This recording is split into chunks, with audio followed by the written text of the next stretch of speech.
Hi, my name is Damiano and this is Bellini Café. Today we are very honored to have an international guest star.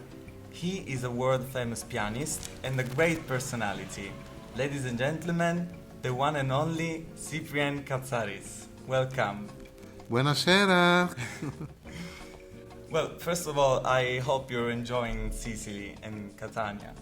I love your city, and I am very happy to be here performing and giving masterclasses in this incredible Conservatorio Bellini for the Fondazione del Conservatorio Bellini. Yeah, and it reminds me some nice things because I was in Catania for the first time almost 50 years ago.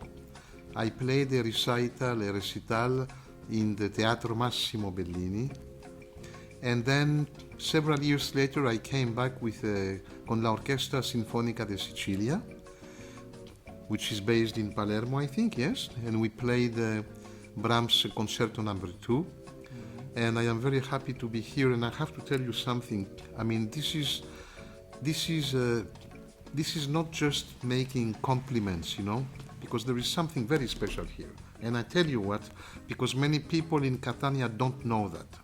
The reason I am here is an invitation from the director of the Conservatorio, who is also a fantastic piano professor, maestro Epifanio Comis.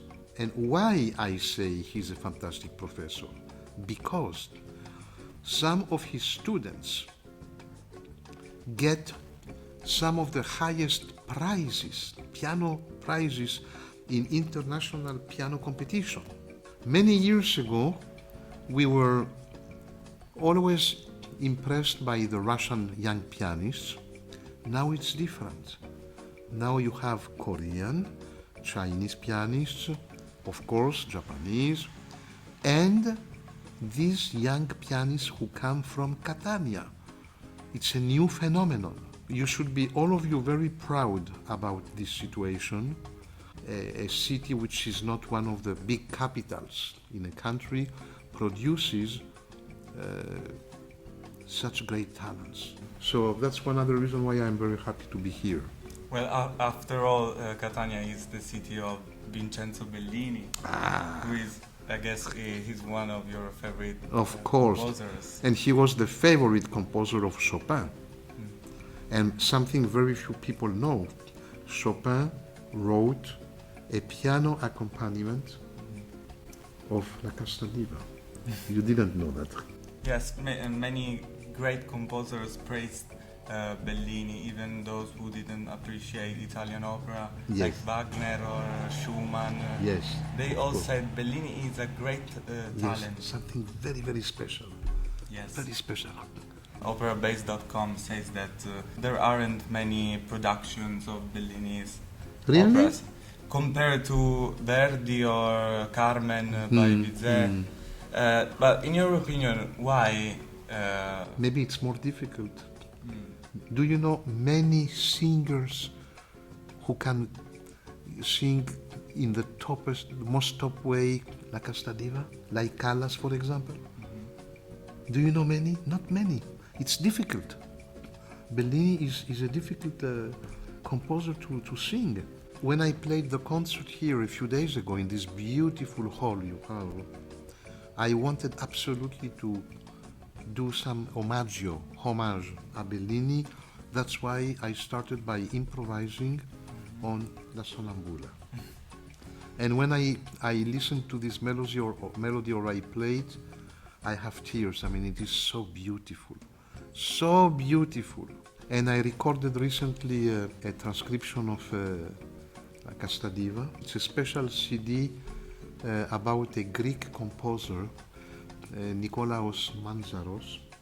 He was the composer who composed the Greek hymn. His mother was Italian because they came from Corfu. In Greek, Corfu is Kerkyra, Corfu. It was during Italian Corfu, yes? So, and he studied at the Conservatorio de Napoli with Mercadante, Bellini, they were friends. So we made a CD about the anniversary, it's not out yet, of Manzaros, who composed the 6 sinfonias para piano, for piano, which is the same style like the ouvertures of Rossini. Same style. Very, very pleasant music to listen. People don't know it yet. And we wanted to show the environment of Manzaros. So we included Bellini because he studied with him and the Mercadante, and Rossini also was there and all that. And they had the same teacher, Professor Zingarelli. So I took one piece of each of those composers, and I even found out about something very, very funny or strange, I would say.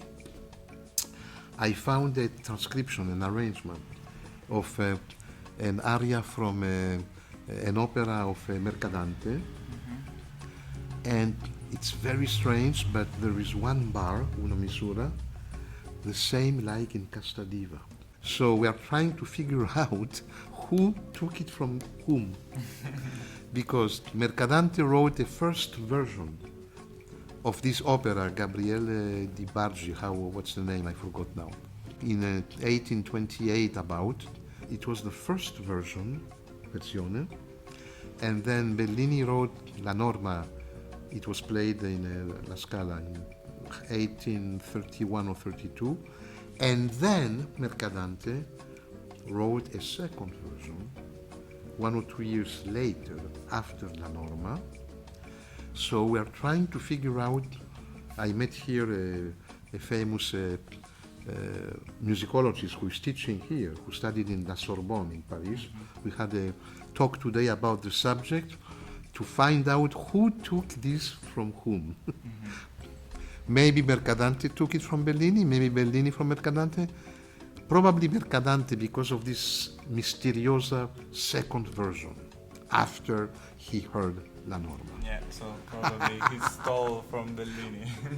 So this information I'm giving you, nobody knows. Thank you very much. What's the best memory that you have related to concerts or music in general? I don't say this to make you happy, but my very first concert in Italia was, I think, the one here at Teatro Massimo Bellini. I was shocked to see such a teatro. You know, it was like being in the 19th century in a different universe. This is one of my best memories. Another great memory was at Carnegie Hall, New York, when I played for the anniversary of the death of Chopin, and 10 minutes before going on stage I read the program of Carnegie Hall, and I did not know that this famous concert hall was inaugurated on May 5, 1891. I was born on May 5, 1951, I was born. May 5, exactly 60 years before I was born. It was inaugurated, you know by whom? Tchaikovsky, who conducted the first concert at Carnegie Hall. So I felt, ooh, exciting. So it gave me energy for the Chopin concert. Another memory, if I may. Yeah, of course. For the anniversary of Yehudi Menuhin, the great violinist. It was his 75th anniversary. I was invited a special evening with the German television taping. There were also some other artists, and it was in front of the President of Germany, Bundespräsident, Federal President von Weizsäcker. That's about 30 years ago. And in the hall there was Mr. Wolfgang Wagner, grandson or great-grandson of Wagner, and great-great-grandson of Liszt. Yeah. Yeah? So, and I was dressed up like Liszt to do a little show, improvisation. And Wolfgang Wagner was there. And I say, Wolfgang, you are here. my grandson. And he was shy, he stands up and everybody applaud him. And then I told them I am going to improvise on music by Bellini and Wagner. And you can see this on YouTube. Okay, another great reminiscence is one of my very, very good friends was the great jazz pianist Chick Corea. And he told me once that Debussy is the father of jazz. Debussy Prelude from the suite pour le piano, for the piano. And at the end of the prelude, the last chords, they are the very first jazzy chords in classical music. And also minstrels. Also minstrels, yes. So you like Kapustin, huh? Yeah, I love Kapustin. He is one of my favorite composers. Do you like him? Yes, of course, but it's very difficult to play. Yeah, it's like too difficult to read. Maybe. Also. But you know who was the first Soviet jazzman? Sfafsman. He was a Jewish Russian, very brilliant. And you know, Gershwin was also Jew-Russian from Odessa when he emigrated then to America. And I remember 50 years ago, the Prime Minister of Soviet Union, Alexei Kosygin, he was never smiling. He had one, I was told, he had one of the greatest jazz records collection of jazz music. Yes. Yeah, jazz is for serious men. Yeah, of course, like you and me, and him. Thank you for sharing these memories. But who is the best pianist that you have ever met in your life? For me, the greatest pianist of the 20th century is, without any doubt, György Cifra, Hungarian great pianist, unbelievable playing, and now he's becoming again more and more famous thanks to YouTube. Okay, thank you very much. Grazie. Again, we cannot wait to see you again in Catania. You are very kind, thank you. And also, congratulations for your concert. Thank you very much. Mesmerizing. Really. Now I am concentrating on the masterclass. Yeah. Yes, because you have here several very good talents. I am surprised it's more boys, yes? More boys. In Japan, it's more girls who play piano. Bye everyone, thanks for watching. See you in the next episode. Bye bye. Bye bye, arrivederci.